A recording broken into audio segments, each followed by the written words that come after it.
तो अब हम बात करेंगे क्लास 10th में बायोलॉजी विषय और ये 10th क्लास का पहला ही वीडियो है और इसमें मैं एक चैप्टर शुरू करने वाला हूँ पौधों एवं जंतुओं में जनन, reproduction in plants and animals. पौधों और जंतुओं में जनन, ये चैप्टर आज हम शुरू करेंगे और इसे ही हमें पूरा इस चैप्टर को ही देखना है। तो सबसे पहला हमारे सामने क्वेश्चन है कि रिप्रोडक्शन या जनन किसे कहते हैं। क्या है रिप्रोडक्शन, मतलब जनन किसे कहते हैं। तो ध्यान देंगे, जनन या रिप्रोडक्शन जीवों का या सजीवों का एक लक्षण है। अब इस लक्षण में होता क्या है या रिप्रोडक्शन को कैसे समझेंगे या जनन को कैसे समझेंगे। तो ध्यान देंगे, जितने भी इस पृथ्वी पर जीव हैं वो सभी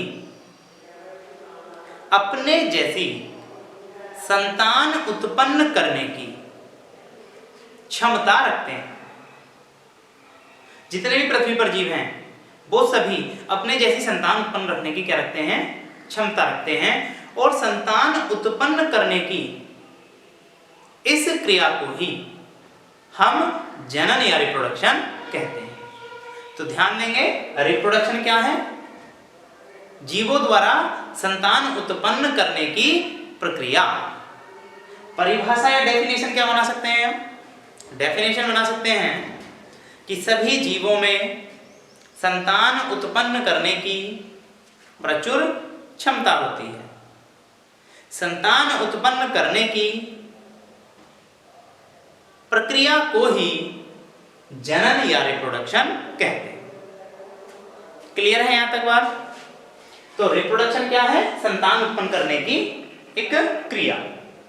और संतान उत्पन्न कौन कर सकते हैं, जीव कर सकते हैं। इसीलिए मैंने कहा था कि जनन जीवों का एक लक्षण है।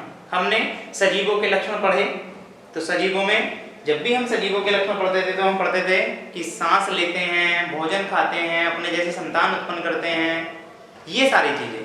तो रिप्रोडक्शन या जनन सभी जीवों द्वारा अपने जैसी संतान उत्पन्न करने की प्रक्रिया।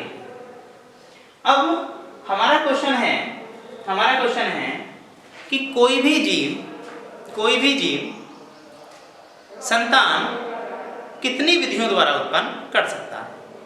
या तो मैं ऐसे कहूं या मैं अगला हेडिंग डाल सकता हूं, टाइप्स ऑफ रिप्रोडक्शन, मतलब जनन के प्रकार, टाइप्स ऑफ रिप्रोडक्शन या जनन के प्रकार। तो जब हम जनन के प्रकार की बात करते हैं तो जनन के या रिप्रोडक्शन के दो प्रकार हैं। नंबर एक, एसेक्सुअल रिप्रोडक्शन और दूसरा है सेक्सुअल रिप्रोडक्शन।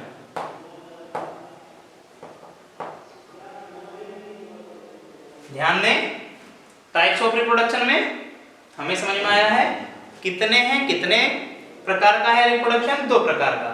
एक तो एसेक्सुअल और दूसरा सेक्सुअल। हिंदी में भी नाम ध्यान रखेंगे, एसेक्सुअल को बोलते हैं अलैंगिक जनन और इसे बोलते हैं लैंगिक जनन। अब हम बात करेंगे एसेक्सुअल रिप्रोडक्शन की। यहां तक बात समझ में आई है? सबसे पहला ही हमारा हेडिंग क्या है, रिप्रोडक्शन। किसे कह रहे हैं रिप्रोडक्शन? तो रिप्रोडक्शन किसे कह रहे हैं, जीवों द्वारा संतान उत्पन्न करने की प्रक्रिया को क्या कह रहे हैं हम, जनन। कितने प्रकार का है जनन? दो प्रकार का है, एसेक्सुअल रिप्रोडक्शन है और दूसरा सेक्सुअल रिप्रोडक्शन है। एसेक्सुअल रिप्रोडक्शन किसे कह रहे हैं? एसेक्सुअल रिप्रोडक्शन या अलैंगिक जनन किसे कह रहे हैं? तो बहुत आसान शब्दों में बताता हूं, ध्यान दें। जनन की इस विधि में, कौन सी विधि में? एसेक्सुअल रिप्रोडक्शन में। जनन की इस विधि में केवल एक जनक ही संतान उत्पन्न करता है, या जनन की वह विधि जिसमें केवल एक जनक ही संतान उत्पन्न करता है, उसे ही एसेक्सुअल रिप्रोडक्शन या अलैंगिक जनन कहते हैं। क्लियर है? एक जनक, चाहे तो वो मेल हो या वो फीमेल हो, कोई भी एक जनक अगर अकेला ही संतान उत्पन्न कर पा रहा है तो इस मेथड को या इस विधि को मैं एसेक्सुअल रिप्रोडक्शन कहता हूं।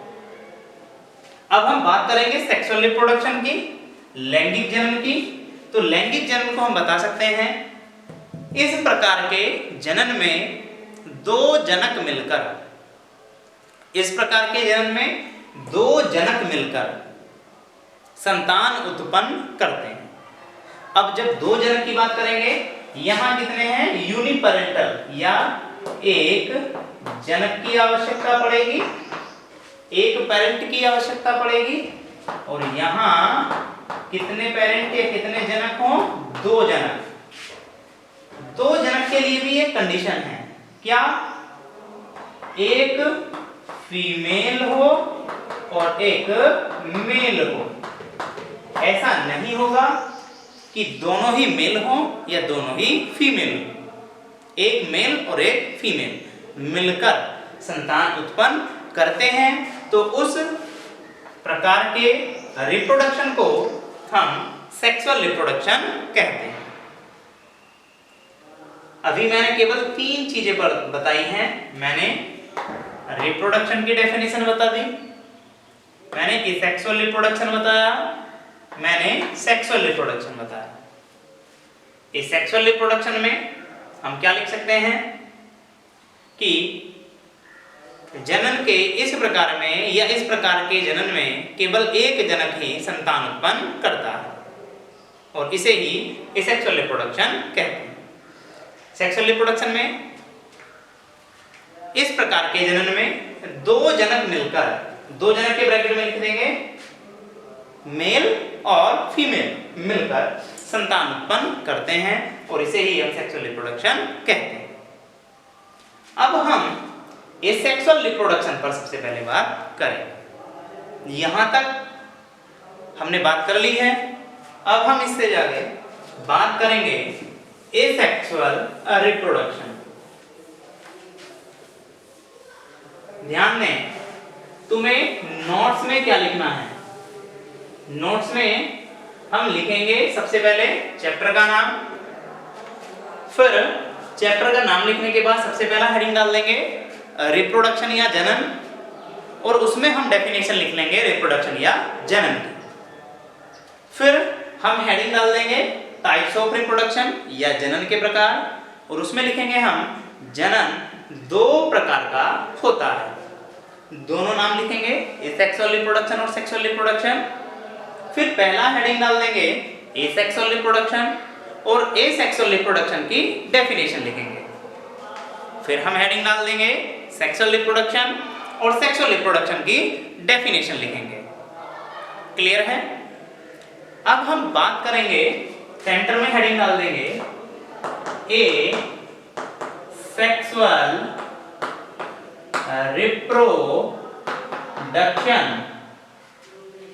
या अलैंगिक जनन। परिभाषा पता है हमें, परिभाषा लिखेंगे। परिभाषा लिखने के बाद अब एसेक्सुअल रिप्रोडक्शन के मेथड की बात करेंगे। Methods of asexual reproduction. Asexual reproduction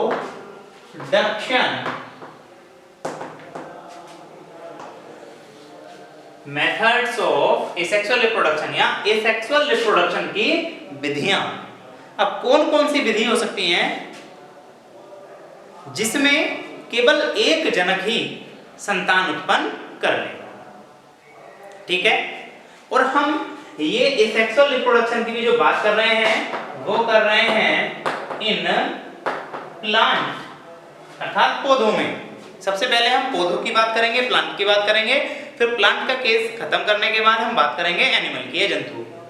तो एसेक्सुअल रिप्रोडक्शन इन प्लांट, तो सबसे पहला हमने देख लिया है heading methods of asexual reproduction या अलैंगिक जनन की विधियां। और उसमें सबसे पहली विधि आ जाती है, सबसे पहली विधि आ जाती है विखंडन। विखंडन, विखंडन। अभी चलो मैं मेथड से एक मिनट पहले एक बात बता दूं कि एसेक्सुअल रिप्रोडक्शन अधिकांशतः सरल संरचना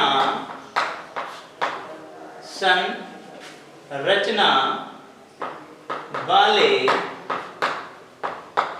जीवों में ही होता है।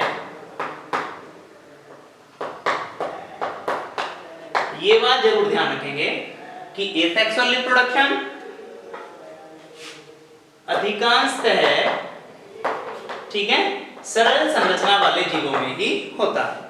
हम जानते हैं सरल संरचना का मतलब है, सरल संरचना का मतलब है ऐसे जीव जिनमें विशेष कार्यों के लिए विशेष अंग नहीं होते या अलग अलग कार्यों करने के लिए अलग अलग अंग नहीं होते हैं, जैसे अमीबा, जैसे